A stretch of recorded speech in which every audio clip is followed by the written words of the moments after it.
Well, good morning, friends. I'm Lance Hurley, and I lead the Ignite Church Plan. We start churches around Chicagoland. It's an honor to be here with you today. And it's really good to be. I want to thank you for your faithful partnership in our mission of starting churches across Chicagoland. Sonana, it's green. Today we kick off your Faith Promise season with a look at who Jesus is with the message An Open Door. A couple of years ago, I went with some of my family to an escape room. Now, I want you to see this picture. See that picture there? All right. Now, each of us brought different gifts and abilities to the event. My oldest son, who's there on the left, he's a cop. He brought observation and deductive skills to the table. My youngest son, on my right there on the right, he's a math teacher, high school math teacher. He brought deductive reasoning and skill at thinking through problems of things. My daughter-in-law, she's had a double major in college in chemistry and forensic science, and she's just super smart. And someone has to be eye candy, right? Actually, I brought humor to the whole season, okay? And now, we began the challenge with an hour time limit, okay? And here's what if we did not solve this thing, of course, the whole world was going to come into chaos, right? I mean, that's the way these things work. So, with a few words of instruction, the facilitator told us this. He said, now, I will be closing and locking the door behind you. You will not be able to exit this room unless you solve the problem or your time runs out. With that, he closed the door, and you heard the lock click. Now, there's just something sobering about a door that shuts behind you, right? Well, we dug into everything that's going on. Now, long story short, this is a celebratory picture because we solved that escape room in 26 minutes, okay? And when the guy opened the door, or when we got the key and we opened the door, he said, unbelievable, you missed the record by 4 minutes. So we celebrated, right? Everybody loves open doors, right? We don't like closed and locked doors unless we're on the inside, right? So here's the deal. I want you to listen to what Jesus says. I tell you the truth, I am the gate for the sheep. All who ever came before me were thieves and robbers, but the sheep did not listen to them. I am the gate. Whoever enters through me will be saved. He will come in and go out and find pasture. The thief comes only to steal and to kill and to destroy. But I have come that they may have life and have it to the full. Oh, I love John 10. What a great passage this is. In the next verse contains that beautiful image of the Good Shepherd, which Steve will be talking about, or which we'll be talking about next week. But here we're going to talk today about how Jesus is the door to life, and this door is open to everyone who chooses to walk through it. Everyone. I want to look at this picture here. That is a picture I took at the Ark Encounter. Okay, have you been there? Anybody been? Okay, quite a place. Okay, you walk through this thing. It just gives you the actual size of what Noah's Ark was. I mean, it's just amazing. Now, at the one point, though, they have the door of the ark that God closed behind Noah and his family after they entered. All the animals, Noah and his family, and it says that God shut the door. And they have this on the side. They said the ark's door reminds us we need to go through a door to be saved. Jesus Christ is our door to salvation. Okay? Now that's what that sign says. I just love that because it leads to what I want to talk about today. The door that Jesus offers has an expiration date. Now, we're accustomed to things that have expiration dates. Coupons, discount offers from different companies, food. I brought an item with me today that definitely has an expiration date. Okay, now you can tell. You can tell when one of these are beginning to expire, right? Okay, you can tell it by the color on the outside. And you can tell by the consistency, this is starting to get just a little bit of squish to it, okay? So they would say the potassium is really good when it's like this, okay? That's when it's filled with potassium. But the deal is you can tell when these are getting ready to expire. And when they're getting ready to expire, they're good for only one of two things, right? Banana bread or the garbage, right? the door that Jesus offers to everyone has an expiration date. See, there is a full quality life that Jesus offers to everyone, regardless of where we've been, regardless of what we've done. But there comes a point in time when the offer expires and the door closes. Now, we'll look at more on that toward the end of this. But I want to look today, to begin with, what happens when we choose to walk through the door and see that life of meaning and purpose that Jesus does provide for us. And I see this using 3 P words, okay? The first thing I recognize is that when we walk through the door, we get protection. Protection. Jesus said, I am the gate for the sheep. Now, this description that Jesus has here, it shows what a shepherd did for his sheep. When sheep were located around town, they had regular pens that were built. And in those pens, they would have a gate. And in the morning, all the sheep would be put together in this communal pen. And in the morning, the different shepherds would come. They would stand at the gate, and they would use their particular call to call their sheep. And the sheep would respond to their shepherd's voice. Not another shepherd, just their shepherd's voice. But sheep need pasture. And so what would happen is that the shepherd would take his sheep and travel to a different part of the countryside, and they get to new pasture. But on the journey, they had to build temporary pens. And so they'd make these out of thorn bushes or whatever. But anyway, something to round the sheep up in to give them a place to sleep at night. But these pens had an opening in it. Now, they didn't carry doors with them. So here's what happened. The shepherd would lay down in that opening during the evening time. He would be protecting his sheep. Basically what the shepherd was saying to the enemies, to the predators, if you're going to get to my sheep, you're going to come through me. Jesus said, I am the gate for the sheep. It's a beautiful picture of what he does for us as our shepherd. Now, I felt the protection of the shepherd through my life. Just turned 60 last year, guys. Okay, so I've been a part of the kingdom for about 50 plus years. Okay, but I felt the protection of, and I want to tell you about my first foray into church planting. 1977, I was a freshman at Lincoln Christian College. And our church growth and mission class was going out to do a survey for a new church that CDEA was getting ready to start. Now, CDEA, we are now called Ignite Church Planting, but it's the same organization. We still plant churches across Chicagoland. They wanted to start a church in Plainfield. So we went up to one of the neighborhoods of Plainfield. We had 2 buses, and we went out 2 by 2 to talk to houses, just to knock on doors and do a survey. And so I remember I did it for a couple of hours. And then I came to this one street where I noticed down the street ahead of me was a house that was filled with motorcycles. The yard was filled with motorcycles. There was loud music coming from the house.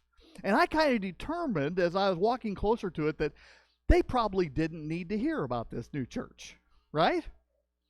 And so as I prepared to walk by, the Spirit gave me one of those nudges. He said, you need to go to that house. And I didn't want to. I argued. You ever do that? You ever argue with the Spirit? Okay, yeah, I argued. And so finally I said, okay, I'll go. So I walked up the door and knocked very softly because I figured maybe they wouldn't hear it, right? Well, I'll tell you, all of a sudden I heard footsteps coming toward the door. The door swung open. There was this monstrous guy standing there in the door, long hair. And he said, yeah, what do you want? And I said, I'm Lance. Well, anyway, I said, I'm Lance Hurley. I'm a freshman at Lincoln Christian College. We're here to start a new Christian church in the area, and I just want to do a survey, ask you some questions. And he turned back and he said, hey, guys, come here. And all of a sudden, that hallway was filled with big dudes, and I knew my life was probably over, right? And he said, hey, guys, this dude's a Christian. Just like we are. Come on in, brother. Let's have some fun. Can I tell you what? I went inside. We had a great time together for a few minutes, okay? Made some new friends. I experienced the protection of Jesus that day, okay? And since that point in time, guys, I've seen him work as a shepherd over and over again in my life. Over and over. Now, here's something I realized. This choice to walk through the door or not is a choice that everybody faces. And it's a choice that determines whether or not you're going to have the protection inside or be wandering around on your own on the outside. And we get to point people toward the door. See, I see it like this. Okay, I have two balloons with me today. I did a blue one and a pink one, okay? Boys and girls.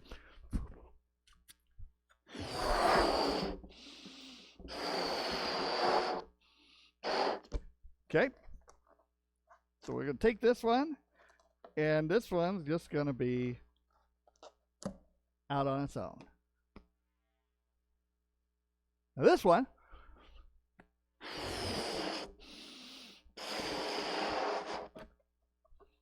we're going to put this in a little more protected environment, okay?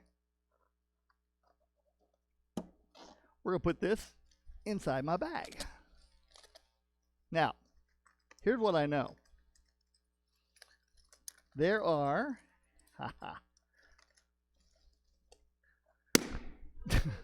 hey, it doesn't happen when we're in Jesus, okay? When we're in Jesus, that never happens, okay? I love it when an illustration works. I don't like it when it don't work, okay? We have a lot of people walking around like this, okay? Walking around outside of Jesus. And you know that sooner or later, we're going to encounter things, right? We want to make sure as many people get in as possible, because what you just saw there doesn't happen when you're in Jesus. Because in Jesus, we are safe and protected. So the first thing I see about the shepherd is that when we are walking through the door, we are protected. The second thing I see is that we have provision. Jesus says, enter through me and you will find pasture. Okay? And I brought a connection device with me today. And this is something we have all used a time or two in our lives. Okay? Now, what this allows to happen is allows power to flow from one source to another, right? But there is a key. This end has to be plugged into the power. Now, when we are in Jesus, we are in connection with the one who's going to flow the power through us. And when we're not in Jesus, you just don't have this. I see the promise of pasture in two ways. First of all, I see what happens when people enter the gate. To me, pasture means peace. A place of rest. I mean, when sheep would enter a pasture, they would know that they were in a place where they were going to be safe and secure. They were going to find food, and they know the shepherd was not going to let anything happen to them. They could eat, knowing no predators were going to come in. And I know you've all seen the chaotic world in which we live. We're all familiar. We watch the news. We see it all the time. We encounter turmoil all the time in our own lives. Whether it's a loved one who falls ill, hardships at work or job changes, relational challenges with people we were once close to, children who take different paths from where we want them to go. We've all encountered challenging times that can disturb the peace that we want to have. That's why it's so important. We have a plan for connecting with the shepherd. I love what you had to say about the Word, because being in the Word makes all the difference in the world. All the difference in the world. In Him we find peace, and in Him we find pasture. There are times, in those chaotic times, I love what Psalm 23 says, He makes me lie down in green pastures. Okay? So when sometimes He just forces us down and say, hey, listen, you got to chill, because you need peace. I've been a part of church planning now. I just started my 20th year with CDA, with Ignite, on June 1st, just on Saturday. We started 20 years. Say, 20 years. I've seen a lot of chaos, because the enemy fights against church planting. He doesn't want new outposts started. I mean, he fights us all the time, but I think he especially fights his church plants because he doesn't want new outposts of light and salt and hope to be established. And chaos could take the form of conflicts in churches, seeing church plants struggle to gain momentum, having to close church plants, working with people. I'll tell you what, for me, I know I need connection because I need pasture. I take time every day to be in the Word because I know without it, I wouldn't be much of anything at all. It's just bottom line. And there's so many times I've seen the hand of the shepherd at work that I don't doubt him. Now, I still complain at times, okay, when things don't go exactly like I think they should. But I've also seen pasture in times of chaos. Now, we also find provision, though, in the pasture, okay? I say I was a pastor of a church in Mantino. I was there for 19 years. Like I said, I've been with Ignite now starting 20 years. So I've done two things in my life, in my ministry life, okay? And I was a pastor. We were going through a capital stewardship campaign to raise money for building project. And the leadership was challenged to lead the way, right? Making commitments. So Darla, my wife, and I talked about this. And we figured on top of what we were giving to the Kingdom Work area, we could probably do $5,000 over 3 years in addition. And that was going to stretch us. But the night of the commitment came, and I felt the Spirit just kind of nudging me again. But he was pushing up, saying, you need to give more. I said, well, okay. So I said to my wife, we were walking in for the commitment. I said, I think we're supposed to do more. She said, well, how much more? Okay. I said, I think we're supposed to do 10,000. She didn't blink an eye.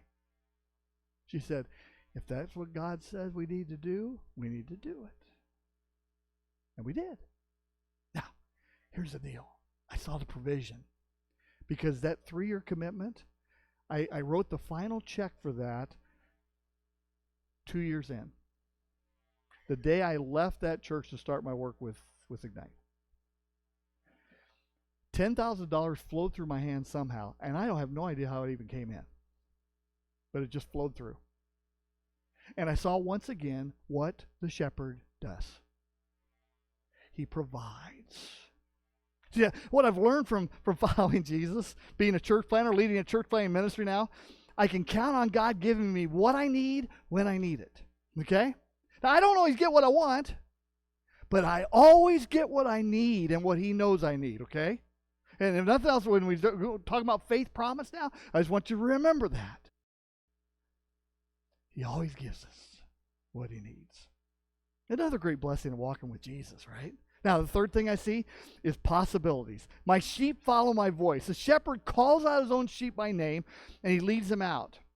And when he has brought out his own, he goes on ahead of them, his sheep. And I opened it up, and I looked at the grandmother who was raising the boys. I said, help me out here. And here's what she said. She said, well, my boys know that you travel all around Chicagoland, and they were concerned you're going to get lost. So they said, with a compass, you'll never get lost. I said, well, thank you, boys. That's very thoughtful. Very thoughtful. Now, here's the deal. When we follow the voice of the shepherd, guys, we're never going to get lost. Okay? Never going to get lost. And the life through the door. Okay, life through the door is designed to be a life that's exciting, exhilarating, and it stretches us. Okay? If we're kind of bored following Jesus, we're not being stretched. Okay? We're not stepping where we need to step. And I continue to learn this reality. Okay, to start churches. Let me tell you a couple things real fast. I think back to lessons I've learned from church planting in the past. We started a church in a bar in Romeoville about 17 years ago with some friends. We did that for 2.5 years together. And I'll tell you what, the first time walking through the doors of that bar was scary. Because I just didn't know how it was going to be received. All I could see was the Blues Brothers movie with the band behind the chicken wire fence. You know what I'm talking about? Yeah, that's exactly what I saw. But I'll tell you what, through those years of ministry there, I saw the way God cares for everyone. I saw how people who were not interested in anything about Jesus all of a sudden were drawn toward him. It stretched me, but it was good. I traveled Chicagoland and beyond with Bob Sloniger for years. And I learned from him what it means to step outside your comfort zone. To always be on the lookout for people who might be receptive to Jesus. And the opportunities to start a church where there was none. I remember going back to Plainfield in 2000. Okay, so I did that survey in 1977. In 2000, I had the opportunity when I first started with Ignite to lead a church plant in that very place where hundreds and hundreds and hundreds of homes were being built. And people needed Jesus. And the venture continues. Okay, seeing possibilities. We continue to press into new ways of planting to reach different people groups. Most recently, we did a Nepali church plant in Aurora. I didn't even know there were Nepali people around Chicagoland. There's a church of about 60 people meeting together now. I'll tell you another couple things when we do our mission presentation in just a moment or two. But God is bringing people groups onto our radar screen, and He's bringing planters to work with these people groups, and the possibilities are unlimited. I love the adventure of following Jesus, and it should be an adventure. When you hear the voice of the shepherd call, and we step out, we get to not only bless our lives, we get to bless the lives of those people we intersect our life with. We make a difference. I just want you to know that this adventure is available for anyone and everyone. I've been practicing a very simple prayer for the past 6 months personally. But basically, Lord, give me one person today to share your love with. Pray for one. Amazes me how when I pray that prayer, God brings people to me. And I'm able to help. And I'm able to see His hand at work. I'd encourage you to try that. Pray for one. So this is the life that Jesus offers to anyone who chooses to walk through the open door. But the open door has an expiration date. There comes a point in time when one of two things happens. Guys, either our life ends or Jesus returns. And on that day, the door will close forever. That's why if we are currently in Jesus, I just want to encourage you to live a life with urgency. Okay? We can't go to sleep on the job here. I want to help as many people into the kingdom of God as possible, beginning with my family and then anybody else I come across who doesn't know Jesus. And I know for me, the best way to do that, I'll help start churches that become outposts of other people who will reach more people for Jesus. It's a great job. It's a great job. I love what I do. But we all need to get in the game. We all need to reach out. So with the open door in mind, here's three things I want to ask you to do. First of all, I want to ask you to connect with the shepherd. Best way to do this is through reading the Bible. Okay? If you don't like to read, get the YouVersion app and listen to the Bible, because you can do that. Okay? Just get it in. Yeah, what we put in is it's going to come out. Okay? So yeah, get the Bible in. Get the Bible in. I'd like to encourage you to practice the 15-minute rule. Read or listen for 5 minutes. Talk to God about what you've read for 5 minutes, and then ask God how He wants you to put it into practice for 5 minutes. Just see what happens. See what happens. So connect. Secondly, ask the shepherd for guidance. His sheep know His voice. So when you hear His directing voice, ask Him to make His voice clear to you in the week ahead. It may be guidance on how to interact with somebody your path intersects with. Maybe somebody wants you to go out and reach and need. Maybe it's an action He wants you to take. Whatever it may be, ask Him for guidance. And then thirdly, you receive the guidance, step into it. Step into it. We need to take action. If the life of following Jesus is an adventure, look for ways to live like an adventurer. I tell people it like this for me. I need to continue to do what scares me. If I'm always doing what I feel is safe, I'm not where God wants me to be. I need to be risky. Hey, I ride a motorcycle. Okay? It drives my mom crazy. But I feel alive when I'm doing that. And I think we need to feel that way when we're following Jesus. So let's step out, see what Jesus does, and let's invite as many people through that door as possible, because people are dying without it. We don't want that. Let me pray for you. Father, I thank you so much for your love for us. I thank you for the calling you've given to us to be men and women who follow you. Lord, help us to follow as you would want us to follow. And I pray that as we look back of the next week, next Sunday, when we look back, we can see several ways that we were able to touch people's lives with the message, the life-changing message of Jesus. With that in mind, we thank you, we love you, and we are grateful that you are our shepherd. Amen.